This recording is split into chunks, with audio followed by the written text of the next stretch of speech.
Hot sauce. People are eating more of it today than ever before, and I can't say I'm surprised about that. It is delicious. The estimates seem to vary quite a bit, but I can assure you that globally, hot sauce has become a multi-billion-dollar industry. It has been consistently growing for decades, especially in the United States, and is likely to continue growing, potentially at an even faster pace. For this video, I think it would be interesting to select 4 popular hot sauces and talk about their histories while making some notable comparisons. Now, I realize there are countless brands to choose from, but the ones that I ultimately decided to feature are Tabasco, Cholula, Frank's RedHot, and Sriracha from Hoi Fong Foods. I settled on those 4 because, in my opinion, they have some of the most significant stories that have done the most to impact and shape the hot sauce market into what we know it is today. Plus, as a bonus, they're some of the most requested hot sauce brands on my website, and according to Instacart, they have been consistently the most popular ones purchased through their service. I have a lot to cover here, so you may want to pour yourself a glass of milk and try to keep cool as we dive deep into the spicy world of hot sauces. Starting, of course, with the earliest of the group and potentially the most iconic, Tabasco. We have all tried Tabasco sauce, right? It dates back over 150 years and is commonly credited with launching the entire pepper sauce industry. Edmund McElhenney was living on Avery Island. It's a 2,300-acre island that is part of Louisiana. This isn't confirmed, but the legend says that he was gifted some pepper seeds from his friend that had brought them over from the Mexican state called Tabasco. That word, Tabasco, is believed to have been derived from a phrase meaning place where the soil is humid. It turns out Avery Island was also very humid, so the peppers grew very well there. Over many years, he experimented with making sauce from the peppers, but in 1868, following the Civil War, where food was infamously bland during the Reconstruction period, he figured that there would be a high demand for a flavorful sauce. He would make it carefully in a slow process that involved mashing freshly harvested peppers, adding special salt to the mix, aging it for a month in wooden barrels, adding special vinegar to it, then aging it another month. Once it was made, he then bottled it in glass perfume jars, sealed it with the signature green wax, labeled it as Tabasco sauce, and sold hundreds of them for $1 each to grocery stores along the Gulf Coast. I do want to point out that $1 was quite a bit of money back then, making Tabasco sauce somewhat of a luxury item. That high price was justified, in part at least, by the consistency of the product, considering that the meticulous process made each bottle of Tabasco very similar to the others. Uncommon at the time, and especially appreciated if you're trying to use it in a recipe while cooking. The product was also helped by the fact that they were able to trademark the word Tabasco in the early 1900s, a controversial decision that has been challenged, but it still stands. Even though Tabasco sauce is named after a pepper that was named after an area of Mexico, they're the only company that can legally call their product Tabasco sauce, helping to separate them from everyone else. And from what I can tell, many things have remained remarkably consistent to this day. They are still on Avery Island using similar ingredients in a similar process that does now involve years of aging in the barrels rather than months. Oh, and how about this? The McElhenney company is still privately owned and operated by the McElhenney family. The current CEO, Harold Osborne, is the great-great-grandson of the founder himself. The only real change that I would consider major is the fact that in the 1990s, they did begin to expand beyond that core Tabasco product. In 1991, they made their first ever acquisition that allowed them to market and sell products under a different name, and in 1993, they introduced a green sauce made with jalapeno peppers that has since been followed by launches of new Tabasco sauces every few years or so. Today, it is labeled in 36 different languages and dialects and sold in almost 200 countries and territories, and claims to be the most famous pepper sauce in the world. Cholula. Now, this doesn't seem to be as famous globally, but it was the most popular hot sauce purchased via Instacart in 2018. I would say that is very impressive, considering it's only available in 20 countries around the world and wasn't introduced in the United States until 1989, making it the latest introduction in the US of any of the sauces that I'm talking about today. The recipe for it originated in Mexico about 100 years ago, and the name Cholula actually comes from a city that is believed to be the oldest one that is still inhabited in all of North America, dating back 2,500 years. The sauce does have a specific flavor that is unique uniquely made from arbol and Pequin peppers, but the most distinctive thing about Cholula, to me anyway, is the wooden cap. It is made from beechwood that they say symbolizes the care and craftsmanship that goes into every bottle, plus each of the 6 flavors that are sold in North America have different color wooden caps. I guess making them collectible, but also easily distinguishable. The brand has changed ownership a few times, but the most significant change was in 2020 when it was sold to McCormick for $800 million. McCormick, as most of us likely know, has been traditionally a maker of spices and seasonings, but they have been recently diversifying into condiments, where clearly buying Cholula has been a big step in that plan. Frank's RedHot, yet another company with roots stemming back to over a century ago. The sauce is named after Jacob Frank, who in the late 1800s quit his job as a traveling salesman to start a company with his brothers, originally called the Frank Tea and Spice Company. In 1918, in a logical step to expand his spice company, he teamed up with a man named Adam Esteletti to open a plant in Louisiana where they processed cayenne peppers. They then used those peppers to create a hot sauce called Frank's RedHot that was first bottled and sold on the market 2 years later. Their big claim to fame here, and likely one of the biggest reasons behind their popularity, is that Frank's RedHot claims that they were the hot sauce used to create the first ever buffalo wings. See, buffalo wings were famously invented at the Anchor Bar and Grill in Buffalo, New York. The story goes that the owner was looking for something in the bar's kitchen to feed her son and his friends, so she took some chicken wings, added some melted butter, and some Frank's RedHot. As buffalo wings became more popular, Frank's RedHot was the sauce most associated with them, so it became more popular as well. In the 1990s, they introduced their signature buffalo wing sauce, and in 2009, they started this edgy campaign featuring an older woman named Ethel. One of the more famous commercials featured Ethel swearing in front of a woman that was depicted to be the queen.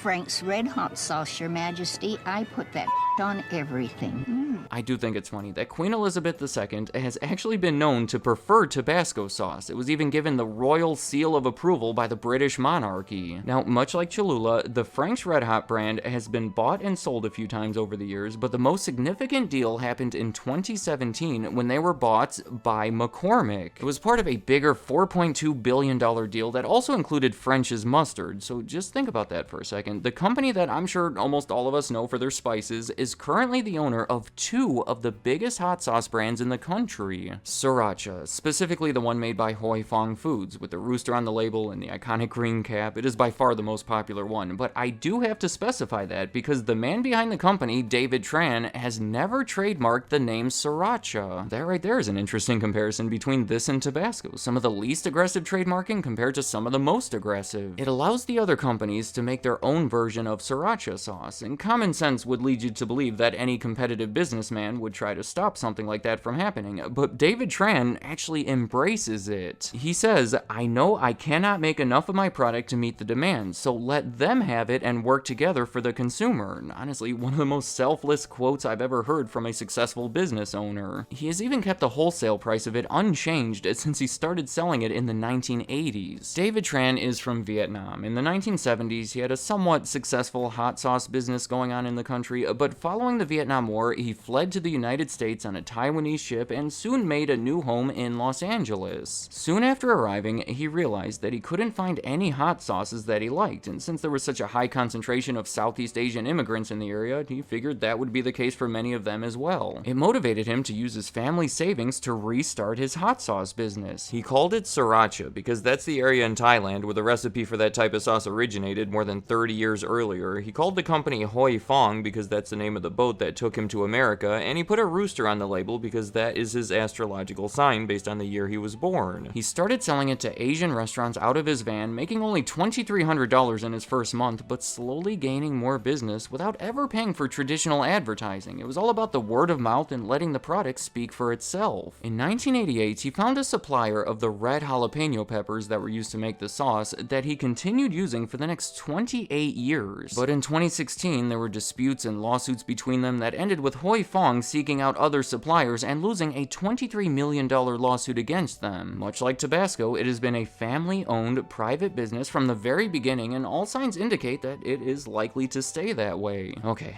those were the main brands that I wanted to talk about, but when looking at the most popular hot sauces, there are two other brands that stand out to me as being unique and interesting that I think would be valuable to at least talk about briefly. Tapatio. This one started in 1971 in California by an ambitious businessman named Jose Luis Saavedra Sr. Previously, he had kind of a side business making hot sauce and selling it to the people he knew, mainly co-workers. Well, when the company he worked for shut down, he took the opportunity to get more serious about his hot sauce. He leased a 750 square foot building to produce it using red peppers and got 2 part-time jobs to pay for everything. I want to point out that he was 40 years old at the time, knew very little about business, and didn't even speak English very well, but was determined enough to make Tapatio successful. Tapatio, by the way, is a term used to refer to someone from Guadalajara. He called the product that because his 3 sons were all born in Guadalajara, and that was kind of like a secret way to honor them. Again, the company has been family owned and operated from the beginning, and his 3 sons have been heavily involved in the business. Texas Pete, a name that doesn't make any sense because it has nothing to do with Texas, nor is there anyone named Pete involved. It was actually introduced in North Carolina during the Great Depression. In short, a family with the last name of Garner was operating a barbecue stand and introduced a new cayenne-based sauce to be served there. They were advised that they should call it Mexican Joe sauce because it would make people think of the spicy food in Mexico, but they wanted it to have a more American name, so they instead switched it to Texas Pete. That barbecue place didn't last, but in the 1940s, they started a new company to produce different foods, including a line of sauces under the name Texas Pete, and that is still how they exist today. Let me know in the comments, what do you think of all these different hot sauces? I'm sure it depends on what kind of peppers you like, or your heat tolerance, and a million other factors, but which ones do you like the best, and what is your reasoning behind that? I do want to point out that every hot sauce I talked about today is either owned by the family who started it, or McCormick. If the demand for hot sauce does continue to grow at the rate that many are predicting it will, it'll be interesting to see if that causes any major changes within the industry. Will these private companies be able to keep up with the demand? Will that leave room for other brands to emerge, or possibly some acquisitions to happen? All things I'm curious about. Also, what did you think of this video? It's a little different from what I normally do, focusing on multiple companies within one industry at a higher level rather than a more extensive overview of a single company. Let me know if there are any other topics you think would work best in this format, or if you think it works at all, and any other thoughts you have about hot sauce and any of the major brands that make it, leave them in the comments. I'd like to hear what you have to say.